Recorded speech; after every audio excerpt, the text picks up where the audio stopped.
You are suspended.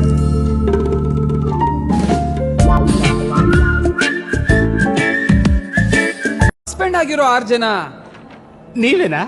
ಸತ್ತಿರ್ಬೋಕಿ ಜೀವನ ನಮ್ಮದಲ್ಲ ಖಾಲಿ ಕೂತು ಬೋರ ಬಾರಿಗೆ ಪರಾರಿ ಆಗುವ ಪೋರರಲ್ಲ ದಾರಿ ಬೇರೇನು ಕಾಣದಾಗಿ ಗರ್ಭಕೋಶದಲ್ಲಿ ನಾನು ಕೃಷ್ಣವಾಣಿ ಕೇಳಿದೆ ಚಕ್ರವ್ಯೂಹ ಭೇದಿಸೋದು ಒಂದಿದೆ ರಾಮ ಸೇತುವೆ ಇಂದು ನಾನು ಪುನಃ ಕಟ್ಟುವೆ.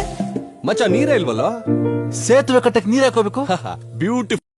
ರಾಮ ಸೇತುವೆ ಇಂದು ನಾನು ಪುನಃ ಕಟ್ಟುವೆ ಕಪ್ಪಿ ಸೇನೆಯು ನನ್ನದೊಂದಿದೆ. ನನಗೆ ಇದರಲ್ಲಿ ಬರೇ 50,000 ಇರುವುದಾ ಅಂತ ಡೌಟ್. ನಮ್ಗೆ ಈ ಕಾರ್ ಓಡ್ತಾ ಇಲ್ವಾ ಅನ್ನೋದೇ ಡೌಟ್. ಮೊನ್ನೆ ನಿಮ್ ಕಾಲೇಜಲ್ಲಿ 6 ಜನ ಸಸ್ಪೆಂಡ್ ಆದ್ರಲ್ಲ.